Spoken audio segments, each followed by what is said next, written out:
Greetings all you caring people, I hope you're doing well. Just a quick disclaimer before we start the video, I am really back now.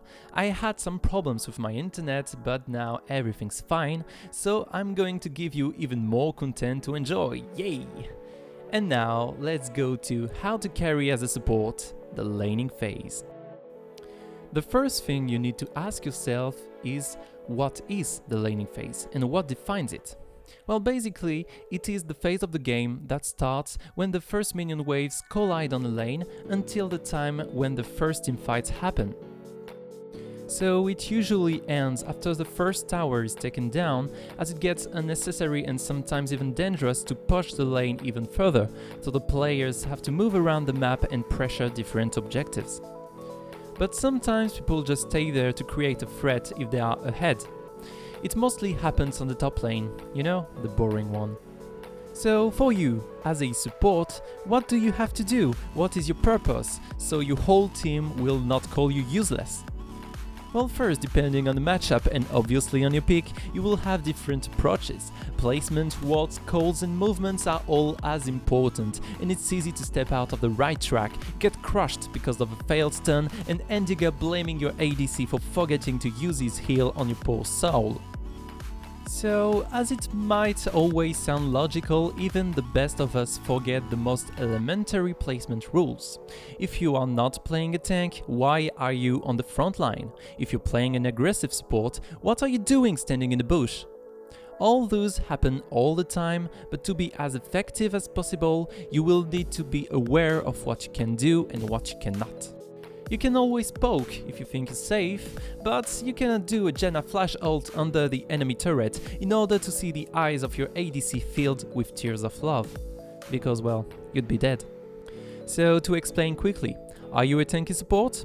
Always stay close to your ADC, avoid any unnecessary poke. If you see a good opening and are sure nothing can stop you, including the jungler or the mid laner, a tipping top lane or maybe even the three at the same time, go for it. But you need to always be careful of your ADC's positioning and ability to follow when you do this. You need to be as transparent as possible with your engages so you don't get stuck in the middle of a huge minion wave with your ADC on the tower while you are complaining once again about the fact he didn't use heal to save your precious butt cheeks. For the supportive support, it's a bit trickier. As you have both aggressive and defensive abilities, you can always only use one side of them, but you'll end up being half as effective as if you used both capabilities. As you do not have any tankiness early on, going aggressive when you don't have a kit designed only for this purpose can rapidly reveal itself tricky. Most of the time, you will need to wait for the enemies to use important crowd control spells like grabs, roots or stuns, or to bait them into using those spells, and you can then turn around and trade with much more possible success than if you went head on. And if you can't find those possibilities, keep yourself and your carry safe using the defensive side of your abilities while waiting for a gank. And for the carry supports, well, you don't have many choices. If you are not impactful during the laning phase, you will have very hard time coming back from it when it is over. You will sometimes need to take risks, but keep them to a minimum, engage a trade only if you are sure it will end up even at worst. Poke safely and know when to go in and to retreat from a sticky situation. Once you are sure you can land your crowd control without being disrupted, you can go for your full combo, but do not use it right away. It is the best way for it to get completely dodged, and for you to cry and to get mad, and to ask your ADC why he kept forgetting to heal you. Damn it. But apart from the placement inherent to your champion, which we will see with more details in a future video, you will also need placement depending on how the game is going, mostly depending on where the wave is pushing. First, one thing to remember. Try to disrupt the least minions possible on your lane, except when you want to push hard, for example when the enemies are back to base or when you have good enough vision to be safe. Pushing means putting more pressure on the lane, and as such it will be easier for the mid laner and the jungler to pay you a little visit you might not necessarily appreciate. And so I am going to show you where to ward and what to do in all the different situations that can happen on the lane. Let's go! And first you have the middle ground, the one that happens when none of the teams is decided to let the other take the advantage in a fierce and dangerous continuous fight, or more likely when nothing at all is really happening on the lane. Basically no one is pushing till the lane stays between the two river walls. This situation is very rarely lasting for long, as an engage or little push will break the status quo.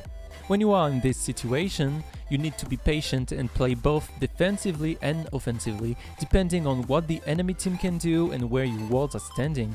Most of the time, both teams are waiting for an opening to engage on, so be sure to be extra careful if you are playing a tad too aggressive. Make sure to cover the different routes the enemy jungler might take, and that goes through constant warding. I know you love it.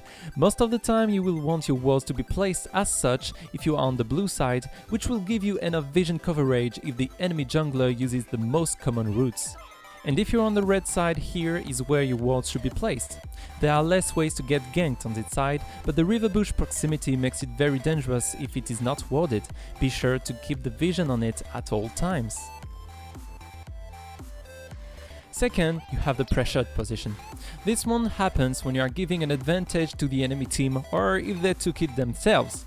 Basically, it is when you are cornered between the river and your tower. It is a very hard position to deal with for two reasons. First, your ADC will lose CS due to the tower damage, so you will need to help him with some auto attacks so he only has the last hit. It is not always easy to achieve, but it is definitely worth. The second reason is that both objectives around the bottom lane, your tower and the dragon, are easily accessible for the enemy team. If the opponents can make a successful dive, they will get a tremendous advantage over you.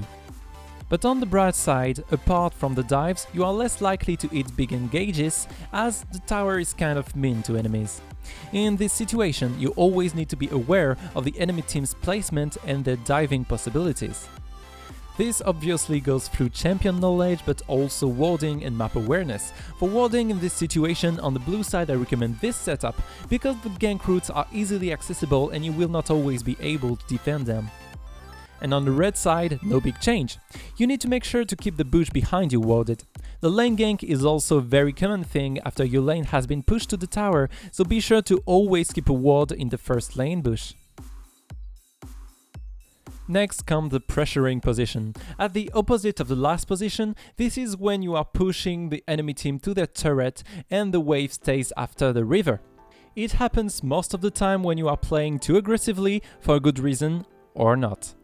This is the position where you need to have flawless warding and top-notch map awareness, because it puts you in a very comfortable situation to ward the enemy bot lane, but in a really dangerous position as the rest of the team can easily collapse on you through deep walls TP or classic gank routes. Also, take care, there is a turret and it hurts.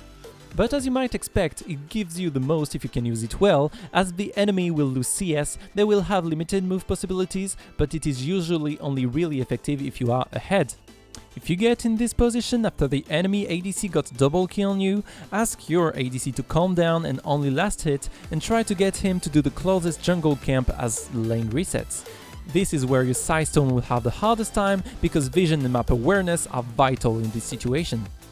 On the blue side, I would recommend having this much vision at all times. If you don't, it could get dangerous quickly. Same deal on the red side, the ganking paths are almost endless if you are in this situation.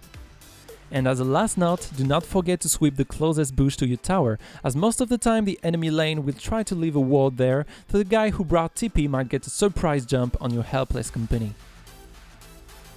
And so, in order to make the most out of your laning phase, you need to be transparent in your plays and also abuse your cooldowns. Pressure the opponents, bait them into using their escapes, or poke them until they have to use their sustain, and then you can go all in. Always think before you go aggressive. You need to think about minion damage, enemy summoner spells, jungler position, and of course, if the enemies can actually win the trade you're engaging. You always need to be aware of the enemy power spikes and to respect what they can do. More than anything, if you're pushing the lane to the tower, keep track of the jungler, top and mid laner through vision and map awareness. What good does it do to have the upper hand if you actually get destroyed because of it? Another thing is to roam in certain situations. I will come back to it in a future video, but to summarize it quickly, if you are way ahead or way behind and your tower fell, or if your ADC went back to buy an important item and you did not have to follow, you can leave the lane for a little while and have fun mid lane or top lane. On your way, don't forget to use your red trinket or your side stone to remove enemy vision and give your team information useful not only for the bottom lane, but for everyone on the map, because you're that nice of a person. And for my last tip in this video, which will probably be the most important, if your ADC is a potato and just kinda last hits in the lane, do not be a total douchebag and never ever type in chat. If he is playing badly, he'll know it, and being a dick to this guy will only make it worse.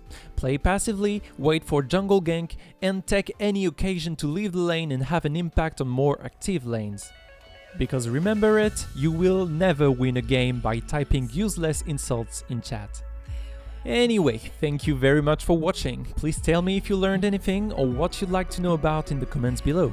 Leave a like if you enjoyed or a dislike if you did not. And if you'd like to see more, consider subscribing. This was Solomai the Support, and it was a pleasure. Until next time, have fun on the Rift.